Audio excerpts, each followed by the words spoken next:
टी20 world cup को शुरू हुए अभी 2 ही दिन हुआ है, दूसरा दिन पूरा भी नहीं हुआ है।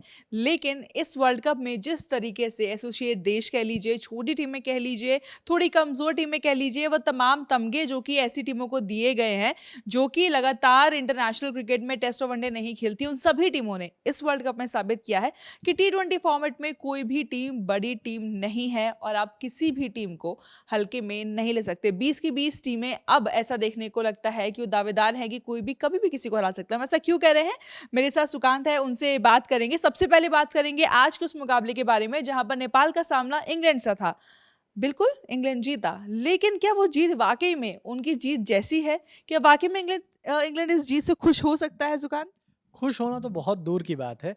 और यह मतलब ऑलमोस्ट अगर लास्ट ओवर भी अगर आप देखो तो उनको अंतिम बॉल तक ये डर सता रहा था कि ये मैच उनके हाथ से निकल सकता है। तो मतलब इस मैच का अब आगे मुझे बताने की ज़रूरत नहीं कि क्या हुआ है।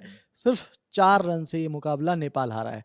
और वो भी अगर विल जैक्स, मुझे अभी याद आता है कि 19वें-20वें ओवर में अगर उन्होंने इतने छक्के नहीं लगाए होते और जो 21 18 रन आए उस ओवर में। बिल्कुल, 18 गेंदों में 39 रन नहीं बनाए होते, तो ये मैच इंग्लैंड बुरी तरह से हारता। तो आप ये समझ सकते हो कि किस लेवल पे नेपाल ने कम्पीट किया है और किस लेवल पे टक्कर दी है इंग्लैंड को। जब टॉस हुआ था ना रिया, तो उस समय हैरी ब्रूक का कॉन्फिडेंस देखने लायक था। उन्होंने कहा, "मैं बैटिंग चूज़ करता हूँ और मैं बैटिंग करेंगे हम लोग।" उनके दिमाग में एक बात थी जो पिछले दिनों दोहरा रहे थे, कुछ 300 रन वाला टारगेट। और जो ये इस वर्ल्ड कप में लगातार ऐसा कहा जा रहा है कि जब भी किसी बड़ी टीम का सामना किसी ऐसी टीम से होता है कि भाई पहली बैटिंग आ गई तो 300 तो लगेंगे। हाँ, तो ये ऐसा ही कुछ दोहराते हुए इंग्लैंड का ओवर कॉन्फिडेंस हमने पहले भी देखा है। वो कुछ वैसा ही ओवर कॉन्फिडेंस उन्होंने दिखाते हुए ये चूज़ किया कि हम पहले बैटिंग करेंगे। और एक समय तो 138 पे 5 थे और हालत ऐसी लग रही थी कि आज ये 160 वाट पे बना लेंगे तो बहुत बड़ी बात है। लेकिन उसके बाद वही विल जैक्स की वो पारी आई और 184 तक पहुँच गए। तो लगा कि एक तरफ़ा मुकाबला होगा। नेपाल ठीक है, टक्कर दे सकता है, 150 रन तक जाएगा, लेकिन उससे ज़्यादा रन बन गए हैं। लेकिन जिस तरह से नेपाल ने फिर अटैक किया, दीपेंद्र सिंह, उसका रोहित पौडेल और अंत में जो लोकेश बाम, जो इनको जो सिरदर्द दिया है नेपाली बाम ने, वो देखने लायक था। और मतलब ऐसा लग गया था कि अंतिम बॉल तक कि मैच अभी भी कुछ हो सकता है। लोकेश शायद एक छक्का लगा देंगे, एक चौका लगा देंगे और मैच पलट जाएगा। लेकिन ठीक है, इंग्लैंड ने उस प्रेशर को हैंडल किया। और सैम करन की तारीफ़ करनी होगी, जिन्होंने बहुत अच्छी गेंदबाजी की लगातार।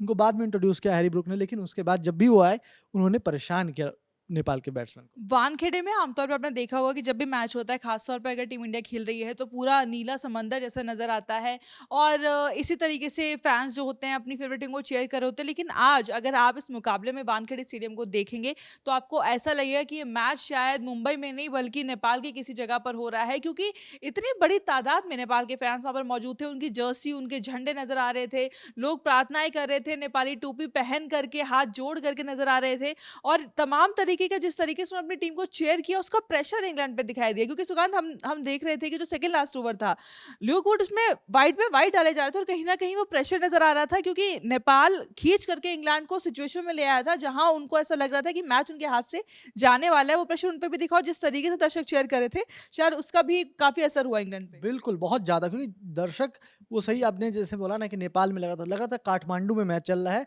और वहाँ पे ये मैच खेल रही है इंग्लैंड की टीम। क्योंकि इंग्लैंड को जो प्रेशर महसूस करना पड़ा है, पूरा वानखेड़े स्टेडियम खचाखच भरा हुआ था और उसमें सिर्फ़ और सिर्फ़ नेपाल के झंडे, नेपाल के लोग, नेपाल की जर्सी और सब जगह पूरे मैदान में नेपाल ही नेपाल दिख नज़र आ रहा था।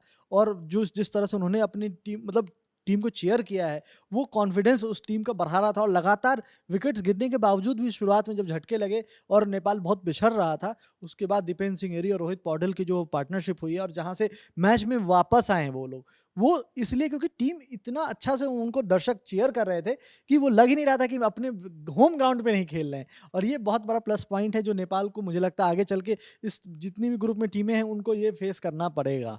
अभी तक कोई बड़ा अपसेट टी20 वर्ल्ड कप में अगर हम इस वर्ल्ड कप की बात करें तो हुआ नहीं है, लेकिन एक ऐसी बात है जो लगातार नजर आ रही है। चाहे हम स्कॉटलैंड को देखें, चाहे हम आज के मैच में नेपाल को देख लीजिए, भारत के खिलाफ मैच में यूएसए को देख लीजिए, बड़ी टीमों को आसान जीत नहीं मिल रही है, वैसी जीत नहीं मिल रही है जिसकी वो उम्मीद कर रहे हैं।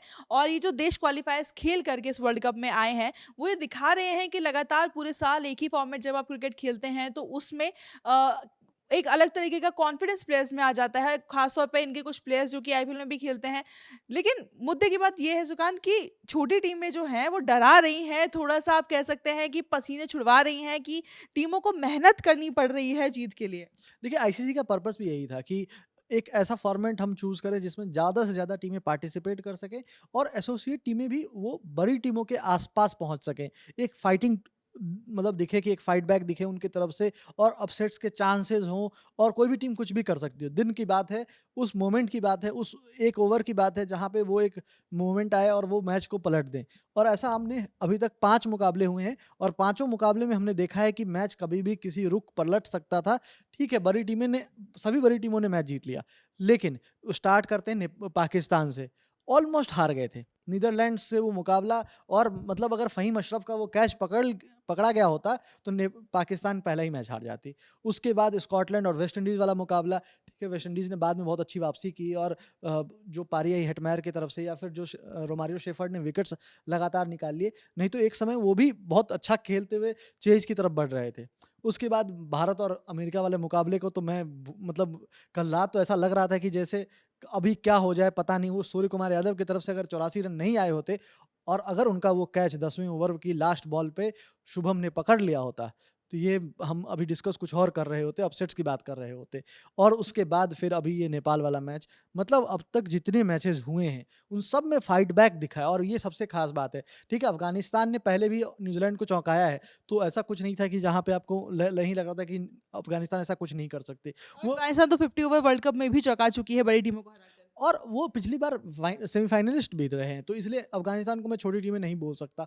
बाकी जो न्यूज़ीलैंड और उनके बीच टक्कर थी, वो कांटे की टक्कर थी, पता था मुकाबला बहुत तगड़ा होने वाला है और जो उस समय प्रेशर को अच्छे से हैंडल करेगा, न्यूज़ीलैंड को फ़ायदा मिला इंडिया के साथ खेलने का और वो दिखा जब स्पिनर्स को वो लोग हैंडल कर रहे थे, ख़ास करके ग्लेन फ़िलिप्स ने जो पारी खेली, टिम साइफर्ट ने जो पारी खेली, तो वो नज़र आ रहा था। और उसके बाद ये मुकाबला, इस मुकाबले के अंतिम बॉल तक जो रोमांच भरा हुआ था, वो देख कर के लग रहा था कि एक छक्का आने वाला है, एक छक्का आने वाला है। बस वो आते-आते रह गया। शायद अगली बार जब ये नेपाल की टीम किसी दूसरे टीम के सामने जाएगी, तो ये कॉन्फिडेंस उनको जो मिला है आज इंग्लैंड के अगेंस्ट, वो दिखेगा और ये अपसेट हो सकता है, कोई बड़ी बात नहीं है। वेस्ट इंडीज़ भी इसी ग्रुप में है, तो हो सकता है कि आगे आपको देखने को मिले कुछ बड़ा अपसेट या कोई सेटबैक इसमें दिखाई दे सकता है।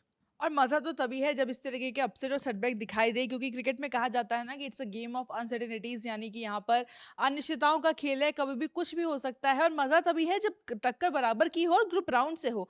आपको बराबरी की टक्कर देखने के लिए सेमीफाइनल का इंतजार ना करना पड़े, ग्रुप 8 का इंतजार ना करना पड़े। और आप हैरान मत होइएगा अगर आपको ग्रुप 8 में कोई ऐसी टीम दिखाई दे जिससे शायद आपको उम्मीद नहीं थी कि वो ग्रुप 8 में नजर आ जाए।